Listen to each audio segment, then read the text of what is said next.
la aval de que nos reunimos y todo el asunto. Entonces, sí, la idea es que concretemos una reunión. Sin embargo, por ejemplo, mira, yo por ejemplo ahí diría, uno pensaría que siempre hay la posibilidad de realizar pues su propuesta, ¿vale? O sea, llevarla a cabo eh, y no abandonarla hasta que uno realmente diga, no, es que es imposible. O sea, busqué por todas partes cómo llevarla, digamos, a la práctica en contextos en donde eh, este espacio, ¿no? Este espacio eh, funciona, ¿no? Donde podemos nosotros encontrarnos con personas, al menos desde cualquier lugar, eh, y que digamos que se apoya con base muy parecido como a la parte de como las semillas que habíamos hablado pues en el proyecto de Chemsex. Pero más allá de todo eso, sí, nos reunimos, me decís cuándo, cómo, en qué momento, porque pues esto es, digamos que un apoyo que quedaría muy bien para tu hoja de vida, digamos, tener el aval, que empezó a llover, tener el aval pues, un recurso que ya, digamos, pudiste ejecutar, que ponían para todos, digamos que es un buen aliciente, ¿no? Entonces, ¿qué habría que hacer a continuación? Todos, digamos que tienen el formato, digamos, de presentación de proyectos. Ese formato de presentación de proyectos, por si de pronto, pues, se nos ha olvidado por dónde descargarlo, nosotros tenemos aquí ADG, ¿no? Entonces, investigación nos manda a esta página y vamos a ir a los formatos y en cultura científica va a decir presentación de proyectos de innovación. Ese es el vigente que vamos a utilizar para la presentación al comité de ética. Entonces, ¿qué hay que fortalecer? ¿Qué hay que cuidar demasiado? Eh, Al comité de ética lo que le importa en últimas es que nosotros podamos realizar la investigación, que el aval que nos vayan a dar significa que nosotros hemos contemplado que los instrumentos utilizados representan un riesgo mínimo para la población y que además, al ser sometidos a esos instrumentos, sí vamos a encontrar respuestas a lo que nos habíamos propuesto. De lo contrario, pues sería, bueno, como dar un aval a una investigación que no va a ser posible de ser realizada. Entonces, eso no va a suceder. Por lo tanto, nosotros tendríamos que anticiparnos un poco a qué elementos necesitamos para poder plantear correctamente y anticiparnos a las diferentes situaciones que se nos puedan presentar. O sea, tenemos dos situaciones. Situación A es la situación en la que en el 2021A, ¿sí? Ya digamos que estamos con vacunas todos y volvemos nuevamente a la normalidad. Situación B es que seguimos en este aislamiento un poco más de tiempo, donde vamos a tener más virtualidad, más relaciones de este tipo en medio de las condiciones, digamos, que nos encontramos.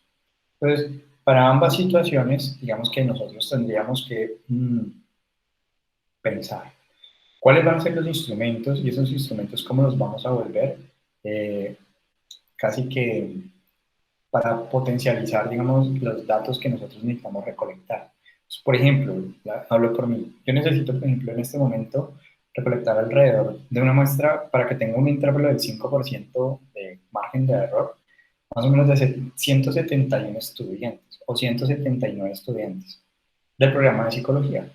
Entonces, esa investigación como tal, para que eso pueda llevarse a cabo, yo dije, dentro del instrumento, voy a sugerir que si tú conoces a un estudiante de psicología que no tiene el instrumento, pues envíaselo. Va a funcionar muy tipo red o cadena, que es como apoyar a la firma, apoyar a la investigación. ¿Por qué? Porque en últimas es lo beneficioso que tiene y que de entrada yo tengo que decirle a la persona qué gana con participar en mi investigación.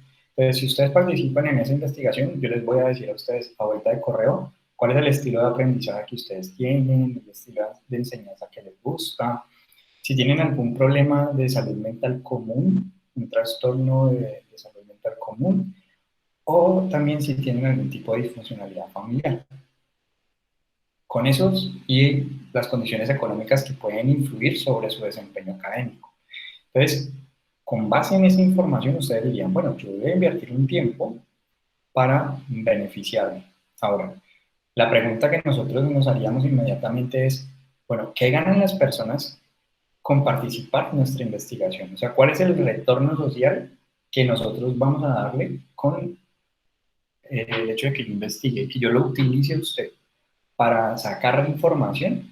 ¿Qué va a ganar usted y la sociedad en general? Eso yo lo tengo que tener muy claro porque muchos de los proyectos de investigación para ser financiados mueren porque no saben realmente cuál es el impacto social que tiene su proyecto. O sea, de qué manera nosotros estamos devolviendo conocimiento para mejorar pues nuestra condición de vida, ¿vale? Entonces, la pregunta es muy importante porque en la parte de justificación del proyecto es donde nosotros casi que vendemos la viabilidad y el retorno social, en últimas. ¿Listo? Entonces, si por ejemplo, no sé si Nicole, tú sigues en el mismo proyecto con la misma idea, ya Giselle ya me dijo de qué trataba su propuesta. Stephanie, no sé si sigues con la idea de lo que presentaste en el encuentro de semilleros del semestre. Yo no, profe, yo pues como habíamos hablado una vez, pues quería pues cambiar todo otra vez y mirar bien, pues yo te iba a escribir para eso, porque no quiero quedar con la que pues habíamos hablado antes. O sea, con la que te presentaste en el encuentro de internacional, con ese ya no. Exacto, con esa ya no. Ah, bueno, listo, listo. Entonces, digamos que aquí tenemos como que recordar un poco cuáles son las estrategias que vamos a tomar en cuenta y que nos van a servir incluso para nosotros mejorar nuestro proyecto, ¿vale? Entonces, ¿cuáles, en estos momentos tienes alguna idea de lo que te interesa, lo que te gustaría, alguna cuestión así? Sí, profe, pues alguna vez te nombraba lo de que me gustaba mucho como la parte de los niños. Ajá, Entonces, me interesa el tema como la resiliencia en los niños, pero pues eso es como lo tengo de manera general. ok, ok. Resiliencia en niños. Vale, Ujú. bien, bien. Entonces, ¿qué es lo primero que nosotros necesitamos hacer en términos de mejorar incluso los avances que tenemos en nuestros proyectos? O sea, la revisión que nosotros tenemos que hacer en nuestros proyectos es que cuando nos pregunten por qué decidimos hacer o tomar una decisión, ¿vale? Sobre un instrumento, sobre primer paso esto y segundo paso esto, y que no nos digan, oye, ¿por qué no va a segundo? Lo que pusiste de segundo debería ir de primero y lo primero de segundo. Nosotros sepamos muy bien por qué decidimos que no es de segundo, que es de primero. ¿Dónde tomamos esas decisiones? ¿Con base en qué tomamos esas decisiones? Las tomamos con base siempre en la mejor evidencia disponible. Es decir, nosotros al momento de ir a un fenómeno de estudio, nosotros tenemos que apoyarnos en lo que se ha publicado. De hecho, con mi esposa estaba hablando el otro día que nosotros competir para ser visibles en medio de una cantidad de gente escribiendo. Digamos, los libros que fueron quemados, por ejemplo, ella me estaba hablando de un libro como de 1746, que es Jack el Fatalista, se llama así. Y por allá, en esa época, y uno diría, bueno, tuvo que ser, menos mal no fue perdido, ¿no? Menos mal no fue un... Entonces, ¿cómo nosotros hacemos para que identifiquemos dentro de nuestros temas de interés como esos aspectos claves, ¿vale? O esos autores claves que nos van a dar confianza, ¿vale? Que nosotros vamos a como a dormir tranquilos, como que decidimos correctamente, ¿vale? Decidimos correctamente respecto a un instrumento. Decidimos correctamente, por ejemplo, en el caso de Camilo, cómo se está investigando actualmente en la comunidad LGTBI en estos tiempos de COVID. Es decir, se hace en Zoom, charlas Zoom, videos Zoom, se graban, se hacen páginas web donde participan, se hacen páginas Facebook donde se participa. ¿Cuáles son las estrategias alternativas que se están usando para recoger los datos con la población LGTBI? Porque de hecho ha cambiado la dinámica de participación. Entonces, ¿qué nos dice la literatura sobre cómo se ha resuelto ese problema? Porque no somos los únicos con ese problema. Entonces, ir nuevamente sobre los textos, pues nos ayuda entonces a decir, primero, resiliencia en niños, eso casi que uno de los temas que me encanta, me parece muy, muy valioso, muy importante, porque el retorno social de ese proyecto sería entonces pensar en niños más resilientes, es decir, niños que pese a las adversidades, como las que crecen en Colombia, en contextos adversos, vulnerables, de Latinoamérica en general, cómo estos niños pueden desarrollar mejores condiciones resilientes. Y entonces ahí la pregunta que puede hacer la compañera Nicole, y eso se lo voy a poner casi que como para que lo vayas pensando, es, yo puedo tener diferentes tipos de pregunta.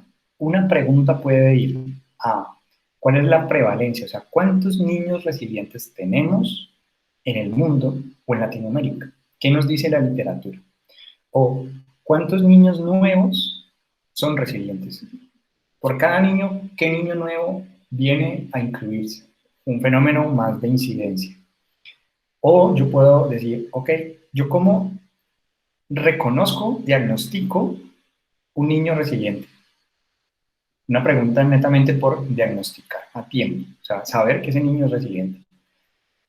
Otra puede ser cómo yo anticipo, cómo yo puedo pronosticar que ese niño, si sigue como va a ser resiliente. Entonces, dependiendo de donde yo ponga como la mirada, será también la pregunta. Otra puede ser, ¿qué causa la resiliencia? O sea, ¿por qué se da? Una pregunta más de una etiología, ¿no? ¿Por qué se da este fenómeno de salud? ¿Vale? Una pregunta de causa. Otra pregunta puede ser, ¿qué puede obstaculizar la resiliencia? O sea, ¿qué puede dañar a un niño que es resiliente? Para que no se... Una pregunta muy específica puede ser, ¿tener un padre o no tener un padre genera resiliencia? ¿Qué dice la literatura al respecto? Pero en suma, digamos que uno puede tener diferentes maneras de aproximarse, digamos, al fenómeno. Y no puede decir, bueno, ¿qué te interesa? Ir sobre el número de personas con resiliencia, el número de niños con resiliencia, las causas que lo explican, lo que lo obstaculiza. Preguntas muy específicas del tipo, si hago esto, entonces soy resiliente, si no lo hago, entonces soy menos resiliente. ¿Vale? Combinar como escenario, pero el tema como tal es un tema que tiene casi que un árbol con mucha sombra, que si se hace bien, se puede, digamos que constituir, digamos, en una propuesta incluso de uno de los objetivos de desarrollo sostenible. Eh, los 20 objetivos del desarrollo sostenible, básicamente hay un objetivo que trata acerca de formar ciudades resilientes. Entonces, digamos que el proyecto, además de contribuir, digamos que a la salud, puede también contribuir a el desarrollo de ciudades mucho más resilientes. Entonces, es muy importante que nosotros anticipemos dentro de nuestras propuestas de investigación, ¿listo? ¿Cuáles van a ser esos retornos sociales que nosotros vamos a darle a las personas? Entonces, la percepción social o la representación social de discapacidad, ¿vale?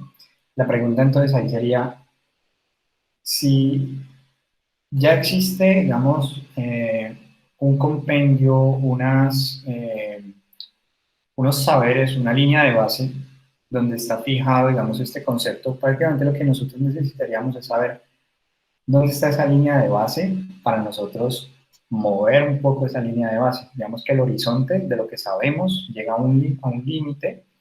¿Y dónde está ese no saber? ¿Dónde está eso que mi investigación va a aportar o va a contribuir? Pueden ser cosas del tipo, no sabemos por qué las personas, aun cuando saben que las personas con discapacidad Hay unas creencias en torno a eso, unas actitudes en torno a la discapacidad, ¿por qué no las cambian? ¿No? Cuál es el obstáculo que se ven? Digamos que mi mirada va a estar puesta allí, sobre las causas por las cuales las personas no cambian su percepción o su representación social en torno a, o cuáles pueden ser las propuestas de intervención que han mostrado mejor efectividad para cambiar la representación social sobre la discapacidad. Entonces uno ya fija la mirada, fija, digamos, la atención sobre el ejercicio puntual de mejoramiento continuo, ¿vale? Entonces, la pregunta es, siempre será, eh, ok, desconocemos en la Universidad Santiago de Cali cuáles son las representaciones sociales en torno a la discapacidad. No hay, digamos, unos antecedentes previos sobre Valle, Cali, estudiantes universitarios, No, no hay. de la salud. Está horrible la investigación sobre eso. Ok, ok. Entonces, eso digamos que eso es como lo importante. Nosotros saber en qué contexto nos estamos moviendo, en qué entorno, qué límites hay. ¿Qué sabemos? Es muy importante tenerlo claro, pero pienso que es más importante aún saber qué es lo que no sabemos. Porque cuando sabemos lo que no sabemos, podemos plantear entonces preguntas mucho más pertinentes. Preguntas que sabemos cuál es el retorno social. Porque las otras investigaciones tienen claro por qué se hicieron, para qué se hicieron. Nosotros también tenemos que saber para qué estamos haciendo nuestra investigación. Entonces, pregunta para todos sería, ¿cuál es ese retorno social de nuestras investigaciones? Por ejemplo, en el caso de Stephanie, donde tienes es una estrategia, digamos, de educación virtual para síndrome de Down, ¿me parece? Hola, profe. Va a ser otra propuesta que hice, que hice para Seminario de Investigación 2 con mi amigo Héctor. Entonces, la propuesta va en que mejorar hábitos alimenticios, incluyendo algunos oligoelementos como lo que es el cloruro de magnesio, el litio y algunas vitaminas como el complemento B, en cómo pueden ayudar estos hábitos alimenticios en pacientes con estado de ánimo depresivo. Entonces nosotros estuvimos en estas vacaciones pues revisando todo lo que hasta ahora se sabe referente al tema de cómo estos oligoelementos ayudan a pacientes con estado de ánimo depresivo y muchos estudios dicen de que han sido buenos referente a los cambios notorios que han visto en estos pacientes. Sin embargo, encontramos estos oligoelementos, pero por aparte, por ejemplo, el litio ha ayudado, sí, o sea, no la interacción entre estos tres que ahora te estaba mencionando. Entonces, Ujú. a nosotros nos gustaría saber cómo podrían ser los efectos en estos pacientes con estos tres oligoelementos combinados en alimentos. Mm, Ujú. ¿Qué te iba a decir? Sí. Es decir, básicamente la pregunta que yo me hacía cuando la escuchaba, y no sé si los compañeros también, relacionada al componente psicológico que hay que cuidar, digamos, de la investigación. Entonces, eh, o sea, el hecho de mencionar depresión, ¿vale? Tratamiento de la depresión, a partir no de propuestas psicoterapéuticas, sino de propuestas más del tipo alimentación, del tipo de dieta, ¿vale? Pues lleva a lo que en estos momentos la ciencia está tendiendo, o sea, hacia los puentes entre disciplinas, entre nutrición y psicología, entre poder hacer como ese puente allí, ¿cierto? Que sería básicamente como de dos lugares distintos, ¿vale? Pero no por distintos dispares, sino complementarios. Entonces, la pregunta importante acá es, ustedes quieren hacer una pregunta puntual respecto a, y es así, o sea, uno dice si funciona o no funciona, o sea, si consumir tal y tal, o sea, oligoelementos, litio, tal, ¿vale? O sea, muy puntual, consumir esto y esto disminuye sintomatología de depresión, ¿sí? Exacto, sí. Pero Eso es teniendo como lo que ustedes quieren hacer, como profe, eso es lo que quieren hacer. pero también teniendo en cuenta de que esto que nosotros estamos proponiendo no es como algo definitivo de que va a funcionar simplemente con esto de hábitos alimenticios, sino como algo complementario a lo que ya está ahora, que es la psicoterapia y pues los medicamentos y todo lo que se utiliza para, Ujú. no como algo definitivo de que va a ser único, sino como algo complementario. Ok, ok, porque es que podrían ser incluso hasta cuestiones mucho más específicas del tipo, eh, hay que plantearlo en términos de una pregunta PICOT. La pregunta PICOT es la pregunta clínica de una revisión sistemática. Entonces, seguramente ustedes van a hacer es una revisión sistemática, no van a hacer trabajo de campo, ¿o qué? ¿O cómo lo han pensado? Hacer un inventario, digamos, personas que tienen depresión y personas que no la tienen. Nosotros estábamos pensando todo este tiempo de que nos encantaría hacer este trabajo de campo para poder ver los resultados nuevos que se pueden obtener, pero con toda esta situación de la pandemia, no sé qué tan beneficioso o qué tan bueno sería para nosotros. O sea, si habrían muchos impedimentos, porque si van a existir muchos impedimentos para poder hacer un trabajo de campo, entonces sería una revisión sistemática como lo que estás diciendo. Pero siempre hemos querido trabajo de campo. Ya, ya. Entonces, mira que, eh, pues, se me ocurre que para ganar tiempo, digamos que ustedes pueden pensar en que en seminario 2 hicieran el ejercicio de la construcción casi que tipo revisión sistemática, ¿vale? Y como ustedes lo van a coger es artículo por artículo de los que cumplan los criterios de inclusión según la pregunta PICOT que tienen que formular, pues vamos a encontrar entonces que hay unos instrumentos, hay unas estrategias, unos diseños metodológicos en en esos artículos, ¿vale? Que nos pueden dar pistas respecto a el trabajo de campo. Entonces, que ustedes puedan decidir, llegado finalización de seminario, es decir, noviembre más o menos, decidir sobre la viabilidad de hacer un trabajo de campo o no. Es decir, eh, hay que tener población diagnosticada con depresión. Número uno, ¿de dónde la vamos a sacar? ¿Vale? ¿Cuáles pueden ser, digamos, las instituciones de las cuales nosotros vamos a podernos valer? Y es importante llegar al comité de ética con la carta que proviene de la institución que avala que ustedes van a realizar la investigación allá. Por lo tanto, digamos, todos los que estamos aquí, Nicole, Camilo, Giselle y Stephanie, pues casi que si queremos hacer trabajo de campo nos corresponde ir rastreando la población o el fenómeno de interés. Si es depresión, ¿qué instituciones nos pueden brindar acceso? Y así sucesivamente, ¿sí? Y con eso en mente, entonces, adelantar el proceso de presentación. Entonces, yo puedo solicitar que de parte de la universidad, de parte del comité de investigación, vaya dirigida para ir adelantando, digamos, la propuesta, ¿sí? Ir adelantando el ejercicio. Y con eso, digamos que yo ya puedo saber, bueno, si hay viabilidad, no hay viabilidad de realización, porque, por ejemplo, otros chicos querían hacer sobre epilepsia, pero era efectos terapéuticos de la marihuana con epilepsia, ¿sí? Y cuando fueron a tocar puertas, digamos, a la Liga contra la Epilepsia, lo primero que les dijeron fue, Colombia no acepta el manejo terapéutico con marihuana. Entonces, no se puede hacer, o sea, no lo pueden hacer, ¿vale? Aquí en Colombia no lo pueden hacer. Eh, ya, ya con eso uno ya dice, listo, en Colombia no lo podemos hacer, entonces lo podemos hacer preguntándole al mundo sobre los efectos terapéuticos de la marihuana para el manejo de epilepsia, ¿sí?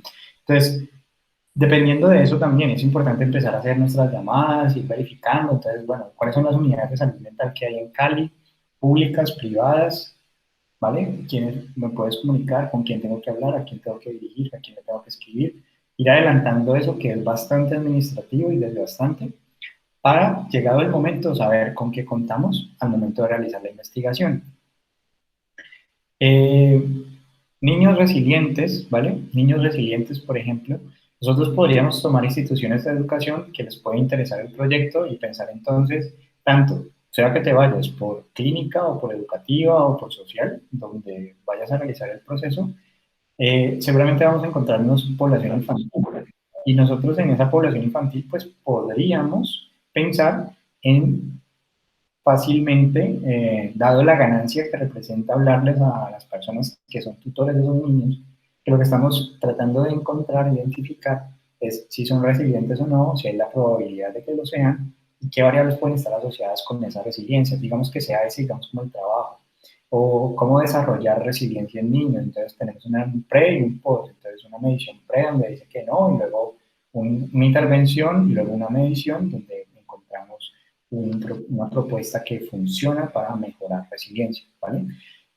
Cosas de ese estilo. Entonces hay mayor facilidad porque finalmente no es una condición clínica. O sea, la resiliencia no es que uno diga está enfermo, ¿vale? No. O sea, después de que haya un niño puedes investigar en resiliencia. Ahora, mientras que discapacidad requiere, digamos, que exista, digamos, esa población, pero si yo voy a, como en el caso de Giselle, voy a mirar las representaciones sociales, estoy hablando mucho, sobre resiliencia, sobre discapacidad, Profe, entonces, tome agua. si es que no tengo, y ya me toca asesoría de trabajo de grado. Ah, Entonces, miren, y luego clase. Entonces, tengo que, quedemos en esto. Primero, de lo que ustedes en estos momentos tienen, es importante que ustedes tengan muy claro por qué deciden lo que deciden, no con base en Google Scholar ni con base en Wikipedia, sino con base en, ustedes dicen, vea, es que este autor, que es el principal autor sobre este tema, ha medido la resiliencia de esta forma, ha medido la depresión y la nutrición de esta manera, y la discapacidad de esta forma, y la salud mental en los LG de esta manera. Y con base en eso, entonces yo ya tengo una propuesta de trabajo un poco más clara, ¿vale? Un poco más clara. Entonces, desde esa perspectiva, la idea cuál es, que nosotros vamos a ir trabajando sobre la base de ir construyendo la propuesta de anteproyecto, ¿listo? Esa propuesta de anteproyecto nosotros vamos a cuidar no cantidad, sino calidad, ¿vale? Necesitamos que haya calidad. ¿Cómo le damos calidad? Le damos calidad a partir de las fuentes que utilizamos. Entonces, si yo voy a decir número de niños que hay en el mundo, y la fuente que tengo es el tiempo, el país, pues no. Mientras que si la fuente que yo tengo para hablar de niños es el instituto oficial, que es el DANE, ¿vale? El DANE es el Departamento Estadístico Nacional. ¿Vale? Ahí tengo una fuente válida. Discapacidad, voy a citar, esa es la fuente primaria, una fuente confiable sobre discapacidad. Depresión, Organización Mundial de la Salud, Secretaría de Salud, Organización Panamericana de la Salud, ¿sí? LGTB, igual, ¿sí? Igual.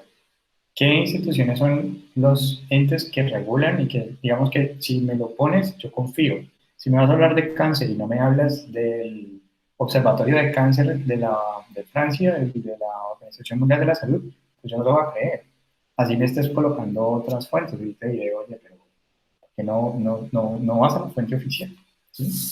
Entonces, calidad es cuidar nuestras fuentes, calidad es seleccionar entonces cuáles son esos artículos importantes, valiosos, más citados en este tema, quién es el que más ha escrito en este tema, tenerlo identificado claramente para nosotros a partir de ahí decir, listo, estamos haciendo lo que los mejores en el mundo están haciendo, ¿sí?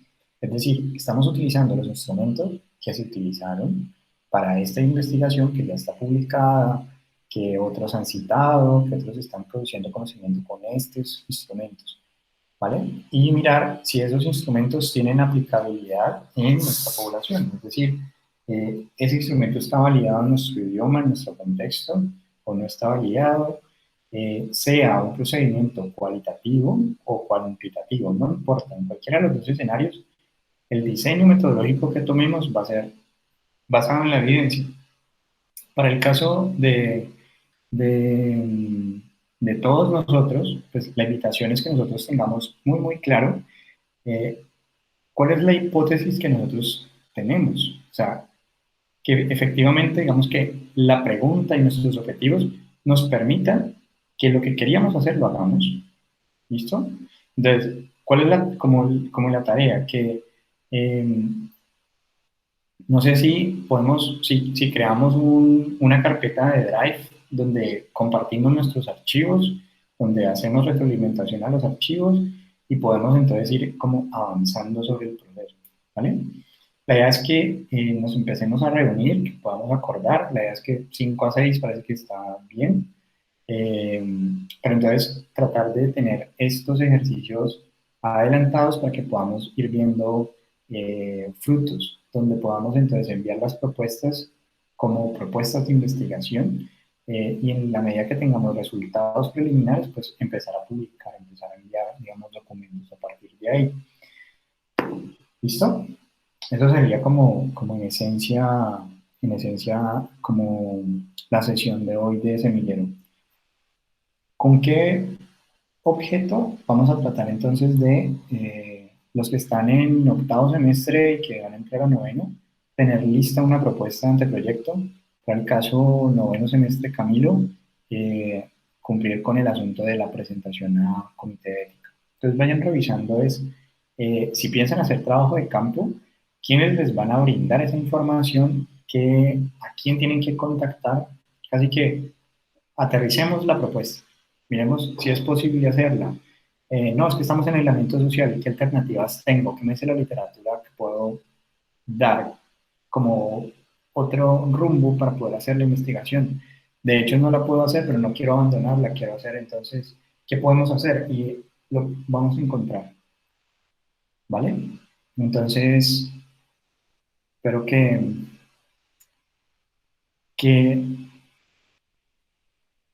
podamos utilizar Scopus.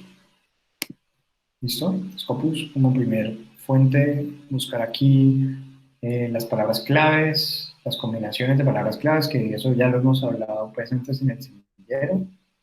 Y pues con eso poder saber quiénes están hablando del tema, quiénes son los más importantes respecto a este tema.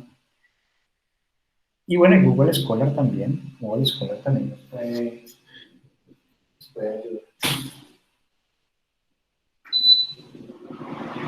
Bueno, entonces voy a terminar porque tengo que hacer asesoría de trabajo de grado, ¿vale? Muchas gracias, profe. Vale, muchas Gracias, profe. Me alegra escucharlos a todos. Ya, igual. Gracias, profe. Estén Y bien. también me alegra escucharlos de nuevo. Bellos. Los Ay, extraño. sí, igualmente. Sí, hay que Es extraño por aquí, pero bueno, al menos. menos, sí, al menos. Un Profe, abrazo. ya actualicé mi CVLAT. Bien. Tarea para todos. Dejarlo listo. Y le envié mi trabajo. Dale, dale. Chao. Gracias. Que estén muy bien. Igualmente. Chao a todos. Nos vemos mañana.